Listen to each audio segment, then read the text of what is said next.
नमस्कार दर्शक बंधु आपण को आम चैनल को स्वागत।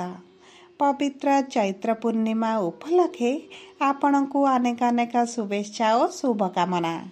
आजिर भिडियोटी बिछा राशि व्यक्ति विशेषों बहुत गुरुत्वपूर्ण रही।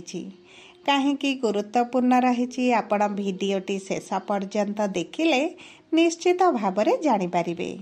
आपणकर जदि बिछा राशि होता है तेबे यही भिडियोटी को थरे मात्रा शेष पर्यंत देखंतु बिछा राशि व्यक्ति विशेषकर जीवन यही चैत्र पूर्णिमा ठारू बदलिबाकु जाउछि।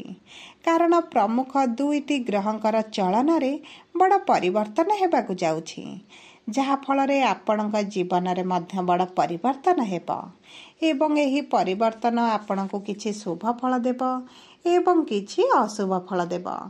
देखंतु एप्रिल मास 5 तारिख दिन मंगल करिछंती राशि परिवर्तन एवं दीर्घ दिन पर राशि परिवर्तन करिछंती। तापरे आपणकर एही एप्रिल मास 14 तारिख दिन सूर्य करिवे राशि परिवर्तन, जहा फल रे आपणक जीवन रे मध्य बड़ परिवर्तन हेबो। तेबे आसंतु जानिबा एही चैत्र पूर्णिमा परे आपणक जीवन रे कोन सब बड़ परिवर्तन हेबाकु जाउछि। किंतु भिडियोटी आरंभ करिबा पूर्वरु जदि आपणकर भी बिछा राशि होइथाए एवं आपण भी ईश्वर को आंतरिक भक्ति एवं विश्वास करती तेबे भिडियोटी को लाइक करंतु एवं कमेंट बॉक्स रे जय जगन्नाथ जय मां लक्ष्मी अवश्य लिखि दियंतु। ता सहित आपणक मन रे जहा भी प्रश्न रही जहा भी द्वंद्व रही आपण कमेंट बॉक्स रे लिखि जणांतु।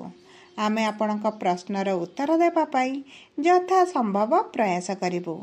देखंतु विलंब हेले मध्य आपणक प्रश्नर आमे निश्चित उत्तर देबु। ता सहित दर्शक बंधु जानी रखंतु जे आमर एही कार्यक्रमटी आपणकर जन्म राशि बा चंद्र राशि उपरे आधारित होईछि।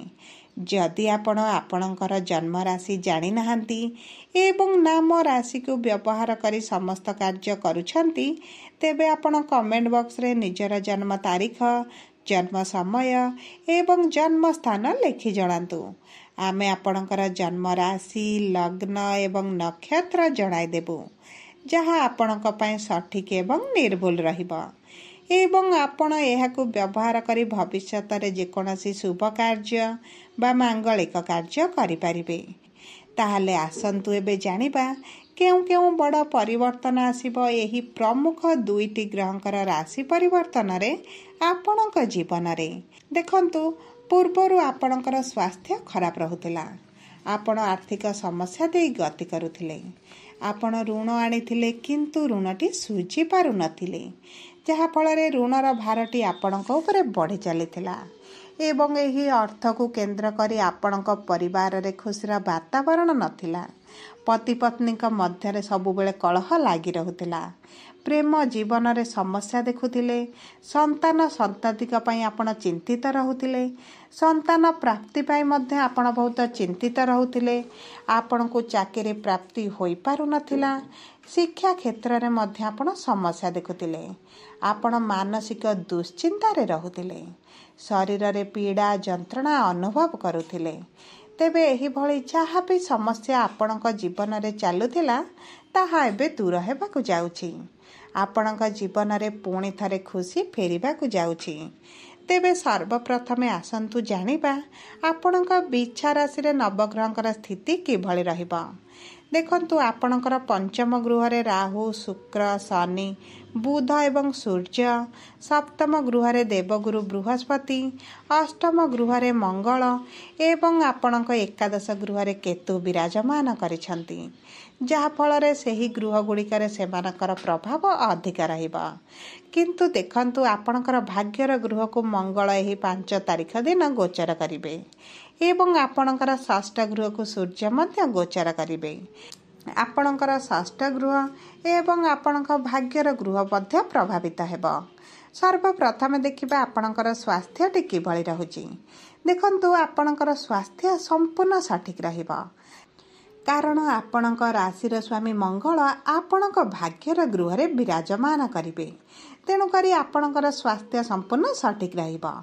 ପୂର୍ବରୁ ଯଦି ଆପଣଙ୍କ ସ୍ୱାସ୍ଥ୍ୟରେ ଆପଣ ସମସ୍ୟା ଦେଖୁଥିଲେ ତାହା ମଧ୍ୟ ଦୂର ହୋଇଯିବ ଏବଂ ଆପଣ ଊର୍ଜାବାନ ଅନୁଭବ କରିବା ସହିତ କୌଣସି ବି ସ୍ୱାସ୍ଥ୍ୟଗତ ସମସ୍ୟା ଆପଣ ଦେଖିବେ ନାହିଁ। ଆପଣ ମାନସିକ ସ୍ତରରେ ଷ୍ଟ୍ରଙ୍ଗ ଅନୁଭବ କରିବେ। ପୂର୍ବରୁ ଯେଉଁ ଚିନ୍ତା ବା ଦୁଶ୍ଚିନ୍ତା ରହିଥିଲା ତାହା ଦୂର ହୋଇଯିବ। ଆପଣଙ୍କର ବ୍ଲଡ଼ ରିଲେଟେଡ୍ ଯାହା ବି ସମସ୍ୟା ଆପଣ ଦେଖୁଥିଲେ, ଅସ୍ଥିରେ ବା ଆଣ୍ଠୁ ଗଣ୍ଠିରେ ଯାହା ବି ସମସ୍ୟା ଆପଣଙ୍କର ଚାଲିଥିଲା ତାହା ମଧ୍ୟ ଦୂର ହୋଇଯିବ। ମୋଟାମୋଟି ଭାବେ ଦେଖିବାକୁ ଗଲେ ଆପଣଙ୍କ ସ୍ୱାସ୍ଥ୍ୟ ସମ୍ପୂର୍ଣ୍ଣ ଠିକ୍ ରହିବ। ଯଦି ଆମେ ଆପଣଙ୍କର ଶିକ୍ଷାକୁ ଦେଖିବା ତେବେ ଆପଣଙ୍କର ଶିକ୍ଷା ଦେଖନ୍ତୁ ଏହି ଏପ୍ରିଲ ମାସ 14 ତାରିଖ ପରେ ବହୁତ ଭଲ ରହିବ। କାରଣ ସୂର୍ଯ୍ୟ ଆପଣଙ୍କର ଷଷ୍ଠ ଗୃହରେ ଉଚ୍ଚରେ ରହିବେ ଏବଂ ଦେବଗୁରୁଙ୍କର ଦୃଷ୍ଟି ମଧ୍ୟ ଆପଣଙ୍କ ପ୍ରଥମ ଗୃହରେ ରହିଛି। ତେଣୁକରି ଆପଣ ଶିକ୍ଷା ସମ୍ବନ୍ଧିତ ଯେକୌଣସି ନିଷ୍ପତ୍ତି ନେଲେ ଆପଣଙ୍କ ପାଇଁ ସଠିକ୍ ରହିବ।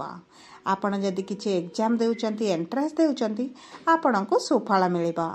ଯଦି ଆମେ ଆପଣଙ୍କ ପ୍ରେମ ସମ୍ପର୍କକୁ ଦେଖିବା ତେବେ ଏବେ ଯେଉଁ ପନମାଳିନ ମତାନ୍ତର ଭଳି ପରିସ୍ଥିତି ଚାଲିଛି, ଆପଣ ଯେଉଁ ଅସନ୍ତୋଷ ଅନୁଭବ କରୁଛନ୍ତି ତାହା ଏପ୍ରିଲ ମାସ 14 ତାରିଖ ପରଠାରୁ ବଦଳିଯିବ। ଉଭୟଙ୍କ ମଧ୍ୟରେ ନିକଟତରତା ବଢ଼ିବ, ପ୍ରେମ ବଢ଼ିବ, ବୁଝାମଣା ବଢ଼ିବ ଏବଂ ଉଭୟ ବିବାହ କରିବା ପାଇଁ ମଧ୍ୟ ଚିନ୍ତା କରିବେ। ଯଦି ଆମେ ସନ୍ତାନ ପ୍ରାପ୍ତିକୁ ଦେଖିବା ତେବେ ମେ ମାସ 18 ତାରିଖ ପରେ ଆପଣଙ୍କ ସନ୍ତାନ ପ୍ରାପ୍ତି ପାଇଁ ବହୁତ ଭଲ ସମୟ ରହିଛି। ଆପଣ ଏହି ସମୟରେ ସନ୍ତାନ ପ୍ରାପ୍ତି ପାଇଁ ଯଦି ଚେଷ୍ଟା କରନ୍ତି ତେବେ ଆପଣ ସୁଫଳ ହେବେ। ଯଦି ଆମେ ଆପଣଙ୍କ ବୈବାହିକ ସମ୍ପର୍କକୁ ଦେଖିବା ତେବେ ବୈବାହିକ ସମ୍ପର୍କ ବହୁତ ଭଲ ରହିବ। ଉଭୟଙ୍କ ମଧ୍ୟରେ ପ୍ରେମ ବୃଦ୍ଧି ଘଟିବ, ବୁଝାମଣା ବଢ଼ିବ। ଉଭୟଙ୍କ ମଧ୍ୟରେ ଆପଣଙ୍କର ଯେଉଁ ତୃତୀୟ ଲୋକଙ୍କ ହସ୍ତକ୍ଷେପ ଥିଲା ତାହା ଦୂର ହୋଇଯିବ। ଉଭୟଙ୍କୁ ସମୟ ଦେବା ଆରମ୍ଭ କରିବେ। ଏକତ୍ର କୌଣସି ଏକ ସ୍ଥାନକୁ ମଧ୍ୟ ବୁଲିବାକୁ ଯାଇପାରନ୍ତି, ଯାହାଫଳରେ ଆପଣଙ୍କ ମଧ୍ୟରେ ଯେଉଁ ରାଗ, ରୋଷ, ଦୋଷ ଯାହା ବି ଥିଲା ତାହା ଦୂର ହୋଇଯିବ। ତାପରେ ଦେଖନ୍ତୁ, ଯଦି ଆପଣ କିଛି ପାର୍ଟନରସିପ୍ ବିଜନେସ୍ କରୁଛନ୍ତି ସେଥିରେ ମଧ୍ୟ ଆପଣ ଫଳପ୍ରଦ ହେବେ। ଲାଭାନ୍ୱିତ ହେବାର ସମ୍ଭାବନା ବହୁତ ଅଧିକ ରହିଛି। ଯଦି ଆପଣଙ୍କ ସାଥୀଙ୍କ ସ୍ୱାସ୍ଥ୍ୟରେ କିଛି ସମସ୍ୟା ଥିଲା ତାହା ମଧ୍ୟ ଦୂର ହୋଇଯିବ। ଯଦି ଆମେ ଆପଣଙ୍କର କର୍ମକ୍ଷେତ୍ରକୁ ଦେଖିବା ତେବେ କର୍ମକ୍ଷେତ୍ରର ସ୍ୱାମୀ ହେଉଛନ୍ତି ସୂର୍ଯ୍ୟ, ଯିଏ ଆପଣଙ୍କର ଏହି ଏପ୍ରିଲ ମାସ 14 ତାରିଖ ଦିନ ଷଷ୍ଠ ଗୃହକୁ ଆସିବେ ଏବଂ ଉଚ୍ଚରେ ରହିବେ, ଯାହାଫଳରେ ଆପଣଙ୍କ କର୍ମକ୍ଷେତ୍ରରେ ମାନ ସମ୍ମାନ ବୃଦ୍ଧି ପାଇବ। ଆପଣ ସମସ୍ତ କାର୍ଯ୍ୟକୁ ନିଜେ ସଠିକ୍ ଭାବରେ ପରିଚାଳିତ କରିବେ ଏବଂ ଆପଣ ସମସ୍ତଙ୍କ ମଧ୍ୟରେ ଅଧିକ ପ୍ରିୟ ମଧ୍ୟ ହୋଇଯିବେ। ଉଚ୍ଚ ଅଧିକାରୀ ଆପଣଙ୍କୁ ଅଧିକ ପ୍ରାୟୋରିଟି ଦେବେ। ଆପଣଙ୍କର ମାନ ସମ୍ମାନ ବୃଦ୍ଧି ପାଇବ। ଆପଣଙ୍କର ଦରମା ବୃଦ୍ଧି ହେବାର ସମ୍ଭାବନା ମଧ୍ୟ ବଢ଼ିଯିବ। ଆପଣଙ୍କ ପ୍ରମୋସନ୍ ହୋଇପାରେ, ଆପଣଙ୍କ ପୋଷ୍ଟରେ ଚେଞ୍ଜ ହୋଇପାରେ। ଆପଣ ଦେଖିବେ ଯେକୌଣସି ପରିବର୍ତ୍ତନ ମଧ୍ୟ ଆପଣଙ୍କ କର୍ମକ୍ଷେତ୍ରରେ ଘଟିବ ଏବଂ ଏହି ପରିବର୍ତ୍ତନ ଆପଣଙ୍କୁ ସୁଫଳ ଦେବ, ଭବିଷ୍ୟତରେ ଆପଣଙ୍କୁ ଲାଭାନ୍ୱିତ କରିବ। ଯଦି ଆପଣ ବ୍ୟବସାୟ କରୁଛନ୍ତି ତେବେ ବ୍ୟବସାୟ ମଧ୍ୟ ବହୁତ ଭଲ ରହିବ। ମେ ମାସ 15 ତାରିଖ ପରେ ଆପଣଙ୍କ ବ୍ୟବସାୟର ଲାଭ ଦ୍ୱିଗୁଣିତ ହୋଇଯିବ। ଆପଣଙ୍କର ବ୍ୟବସାୟରେ ଯେଉଁ ଏବେ ମାନ୍ଦା ପରିସ୍ଥିତିରେ ଚାଲିଛି ତାହା ମଧ୍ୟ ବଦଳିଯିବ। ଆପଣ ଯେଉଁ ଧାର, କରଜ, ଋଣରେ ଅଛନ୍ତି ତାହା ମଧ୍ୟ ଆପଣ ପରିଶୋଧ କରିଦେବେ। ମୋଟାମୋଟି ଭାବେ ଦେଖିବାକୁ ଗଲେ ଆପଣଙ୍କର ଏହି ଚୈତ୍ର ପୂର୍ଣ୍ଣିମା ପରେ ବହୁତ ଭଲ ସମୟ ଆସୁଛି। କିନ୍ତୁ ଅଧିକ ଶୁଭାଶୁଭ ଫଳ ପ୍ରାପ୍ତି ପାଇଁ ଆପଣ ପ୍ରତିଦିନ ମଙ୍ଗଳଙ୍କର ବୀଜ ମନ୍ତ୍ର ଜପ କରନ୍ତୁ। ହନୁମାନ ଚାଳିଶା ପାଠ କରିବା ଆରମ୍ଭ କରନ୍ତୁ। ଆପଣ ବିଷ୍ଣୁ ସହସ୍ରନାମ ପାଠ କରନ୍ତୁ। ଆପଣଙ୍କ ପାଇଁ ବହୁତ ଭଲ ରହିବ। ଯଦି ଆପଣଙ୍କର ବିଛା ରାଶି ହୋଇଥାଏ ତେବେ ଭିଡ଼ିଓଟି କିଭଳି ଲାଗିଲା କମେଣ୍ଟ ବକ୍ସରେ ଲେଖି ଜଣାନ୍ତୁ। ଯଦି ଆପଣଙ୍କର ପ୍ରିୟଜନଙ୍କର ବିଛା ରାଶି ହୋଇଥାଏ ତେବେ ଭିଡ଼ିଓଟି ତାଙ୍କ ସହ ସେୟାର କରନ୍ତୁ। ଯଦି ପ୍ରଥମ ଥର ଆମ ଚ୍ୟାନେଲକୁ ଆସିଛନ୍ତି ଚ୍ୟାନେଲଟିକୁ ସବସ୍କ୍ରାଇବ୍ କରନ୍ତୁ। ପାଖରେ ଥିବା ବେଲ୍ ଆଇକନ୍କୁ ପ୍ରେସ୍ କରନ୍ତୁ। ଧନ୍ୟବାଦ।